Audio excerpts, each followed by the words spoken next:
Okay, I'm back again for another episode. I'll just show off some stuff I've been working on over the last couple months.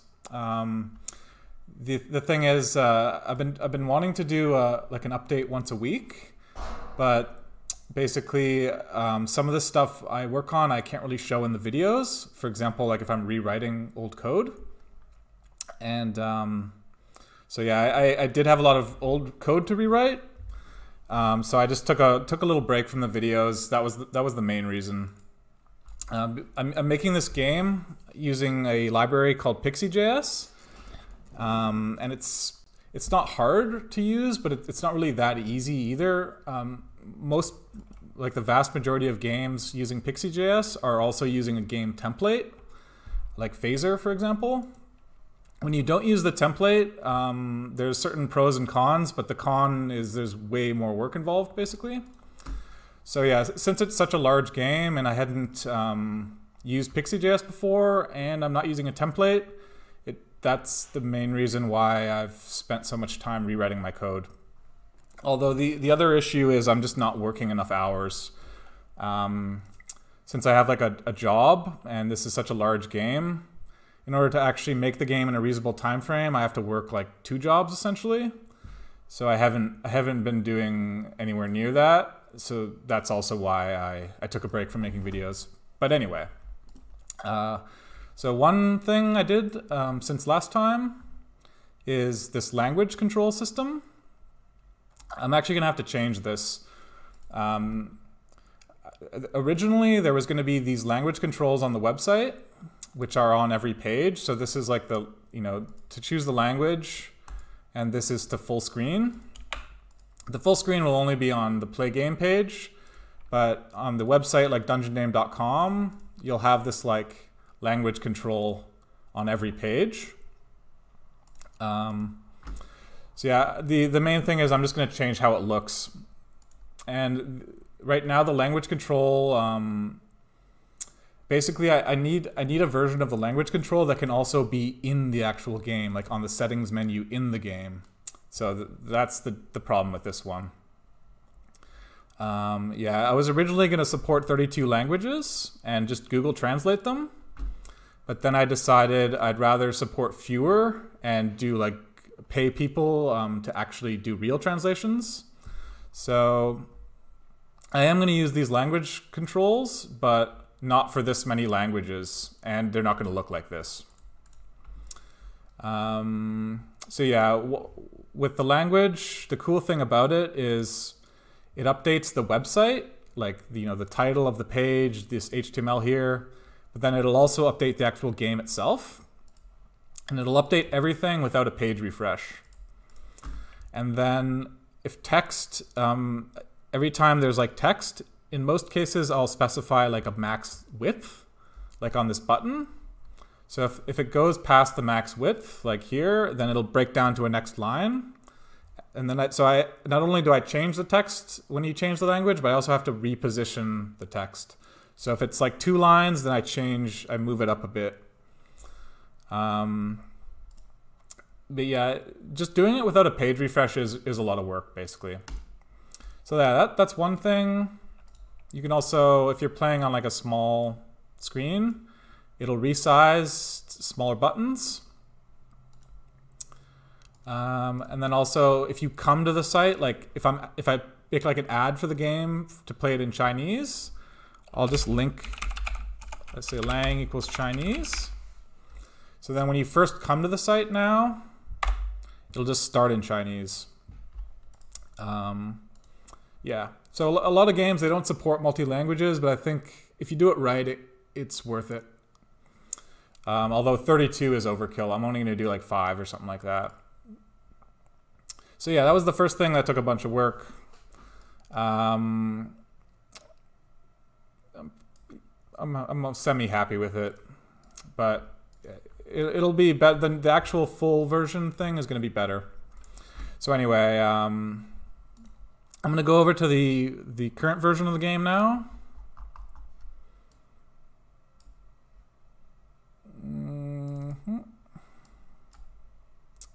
I'll show you some stuff on the current version.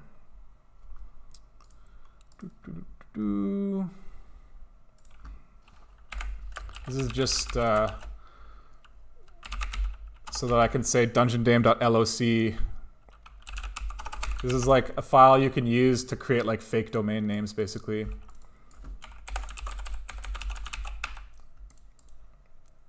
I'm not even sure if this is, hopefully this will work. I like doing the videos all in one cut, because the more time I put into the videos, the less time I have for the actual game, which is bad. Okay, so good. Okay, so this is the current version of the game. I mentioned I recoded a lot of stuff. So one of the things I recoded is I started from this like chronologically and I went through. So like one of the first things is the preloader. So it functions pretty much the same as before.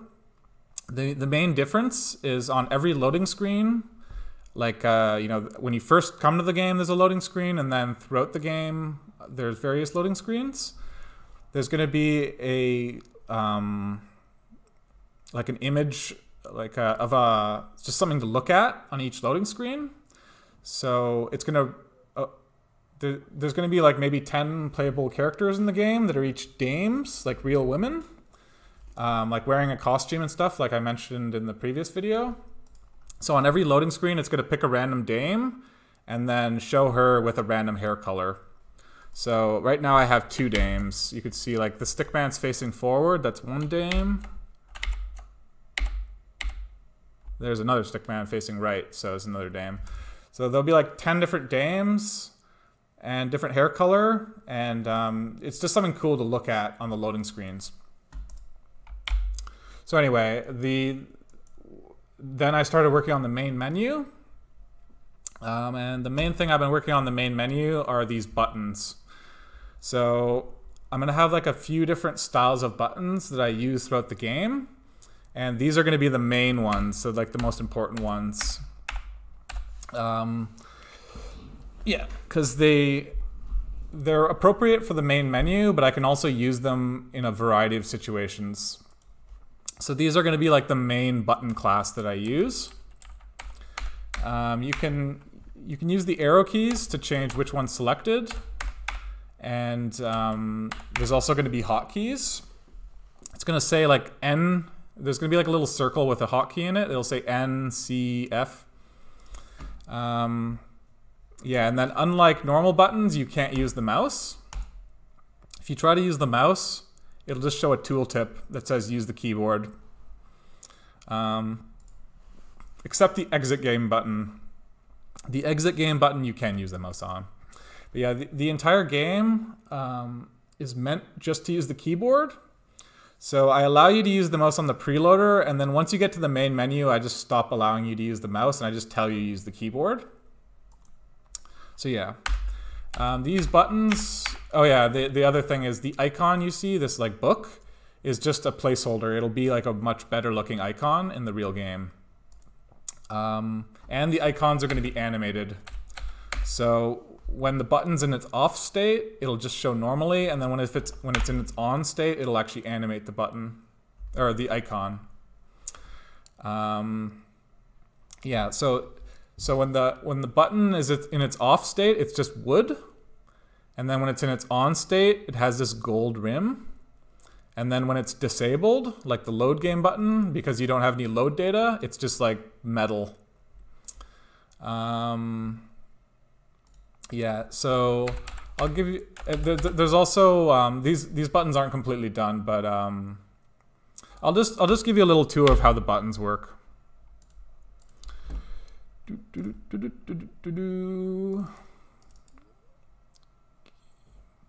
I was in like an earlier version of the game just now, so it's hard to have these files open beforehand because I have to switch branches. Game, texture, shared, UI. Okay. Yeah, these buttons, they're a lot of work. I've been obsessing over these buttons for like the last 3 days.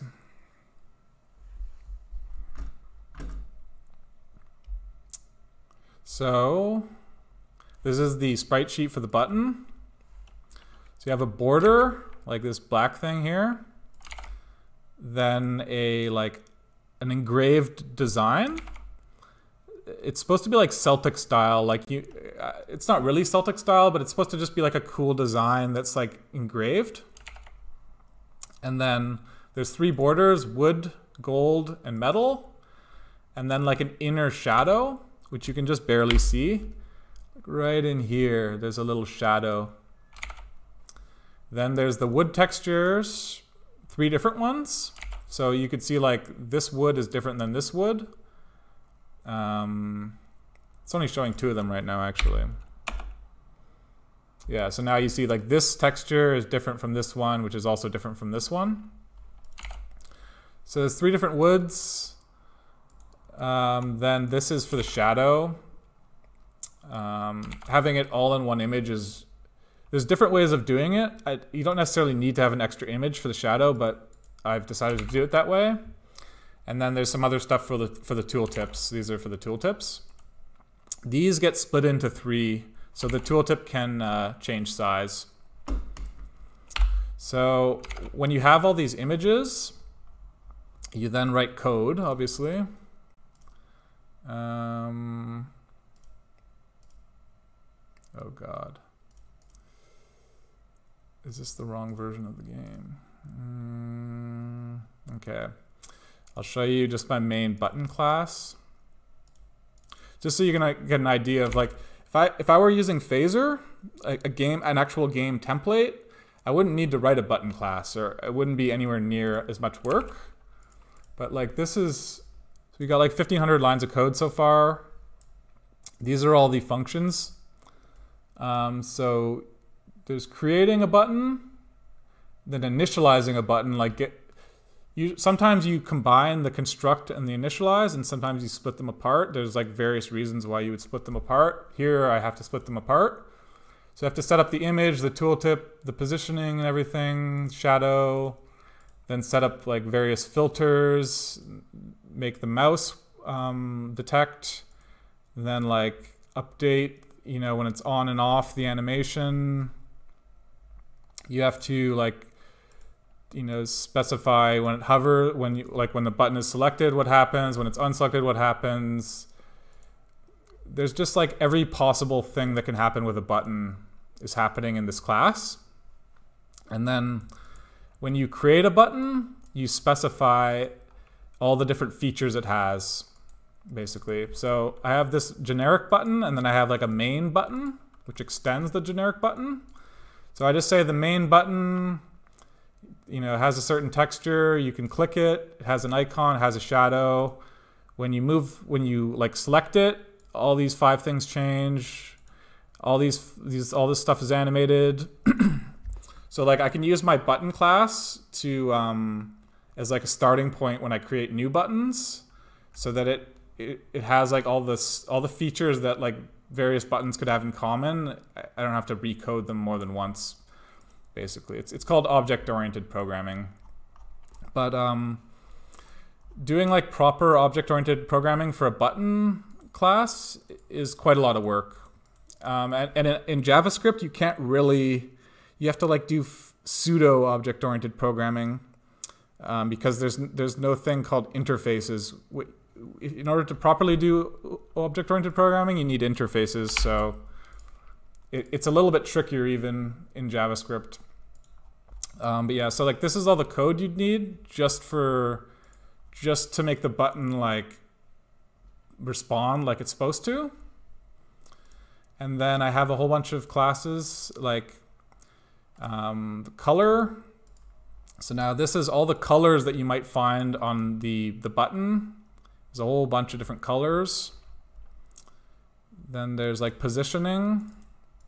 So on the button, the width, height, padding, separation, icon width, icon height, there's like all kinds of just little positioning data that you need.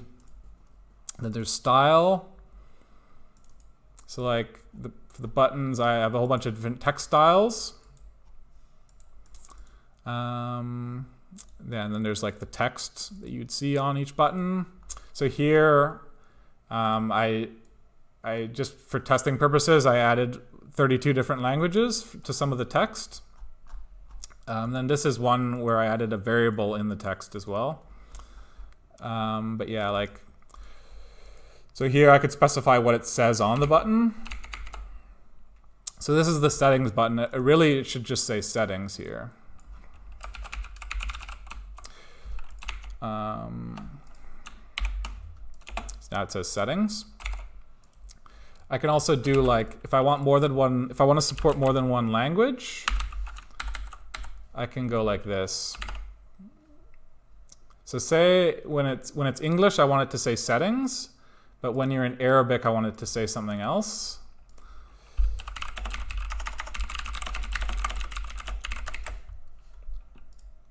So now, like that. So now this text supports English and Arabic. Yeah, the key came off my keyboard. So now I don't have the language controller anymore, so I can't do it automatically. But if I say lang equals Arabic, text.update, bam. So now you got Arabic in here. You can also do it for the actual tooltips. So here's a tooltip saying use the keyboard. So yeah, if I were to change the language to Chinese, so I have the tooltip open, change the language to Chinese. Whoops. Now if I were to update the text, now all of a sudden it's in Chinese. So you can see, like, the tooltip it'll scale to be the right size of the text, and then when you change language, it'll, like, resize everything and stuff. Yeah. So anyway, the language stuff was a bunch of work. These buttons were a bunch of work, and then just recoding quite a lot of stuff from scratch was a bunch of work. One kind of cool thing about these buttons, the colors, is when I was playing around with them, I made the shadows purple, because purple is opposite of yellow, and this, like, background is kind of yellowish. So if you see like shadow text off is actually purple. Let's see, this is the purple I'm using. So if I were to say, instead of 20% alpha, if I were to say 100% alpha, it would look like this. See, now the shadow in its off state is all purple looking. I was thinking about doing it blue.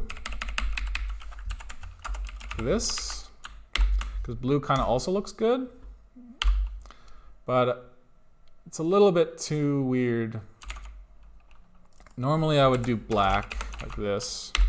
Since the text is black, I could definitely use black shadow like this. But I think purple is nice. See the purple? Something about the purple I like. And then this little shadow beneath the icon is also purple. This little inner shadow here is also purple. You just can barely notice it. And then when you hover it, it turns to red. I can also, like, do stuff like change the length of the hover animation. So instead of 10 frames, it'll be 30 frames now. So now it'll take, like, a lot longer to switch colors. But yeah, anyway, I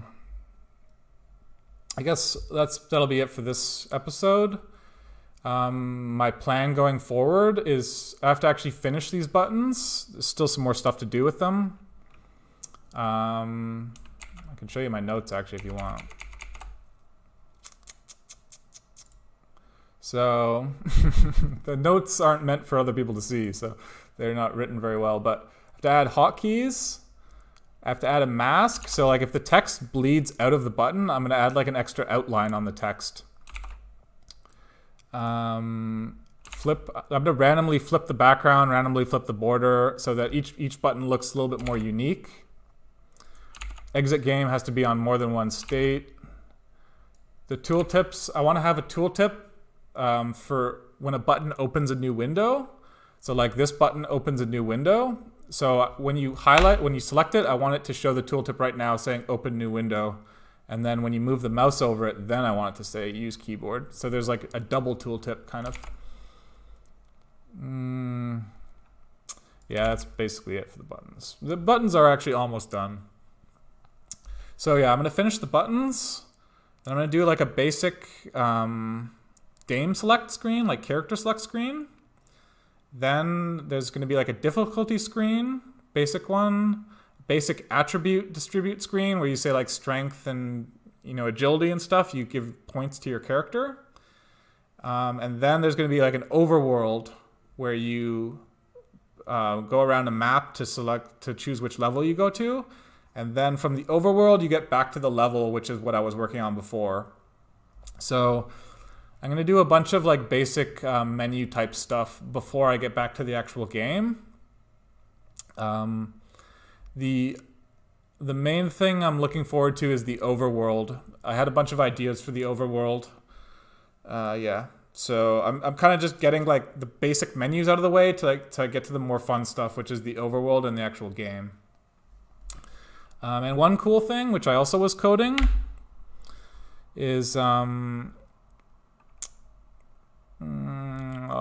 like basically the long story short is the game can stream. So when you're on the menu, it's already loading future portions of the game. So the time it takes you to select your character and go through the overworld, the first level of the game will already be loaded. So basically I'm programming like a streaming system, kind of like a YouTube video, where it'll load future portions ahead of time. So yeah, that'll be one thing that's cool that I'm looking forward to. And there was something else, but I'm blanking on it right now. But anyway, a lot of cool stuff coming up. Oh, okay, yeah. There's one other thing I have to show. So the game so far, as you've seen, has always been a web game played in a browser. Whereas now you can go. See, I have this file dungeonname.exe. Huh? Now you can actually play the game as a desktop application. See, this right here is an actual desktop application. There's a different version of the game too. So yeah, that's another cool thing is now instead of only being a web game, you can actually download the game to play as a full desktop application. So yeah, what's probably going to happen, what's very, very likely going to happen is the demo will be a free web game that anyone can play. You just go to the dungeonname.com, you can just play the demo right away. And then after beating the demo, if you like the game, you can then buy the game. So you go to Steam, and then you purchase the full game, and then the full game is a desktop application that you run like any normal game. It's only the demo that's a web game. So yeah, so the game is going to be both. Oh god. Yeah, the game's going to be both a web game and a full game. And yeah, getting it to be able to export to an exe file is it's actually not that hard, but I was really happy when I figured out how to do it. But I didn't realize, I thought it was a lot harder than it was, because some new technology came out called I think it's called Electron Forge. So now you can convert like web games into exe games a lot easier, but I didn't realize that technology existed for a while, and then when I figured out that that's what I could do, I was really, really happy that I can actually create like an actual desktop application out of the game. Sorry, I'm kind of going all over the place, but that was a big deal because now that means I can sell it on Steam. Whereas if you don't sell the game on Steam, it's very, very difficult to prevent piracy. So you kind of can't sell it if you. So I was unsure what I was gonna do before I figured out this exe stuff. But anyway, So anyway, going forward, I'm hoping I'll get like at least one video once a week. Try to have way better progress. Like try to by working more hours, and hopefully I can keep the videos a little more concise and less rambly. But yeah, anyway, I'll be back hopefully next week. Thank you for watching and enjoy yourself.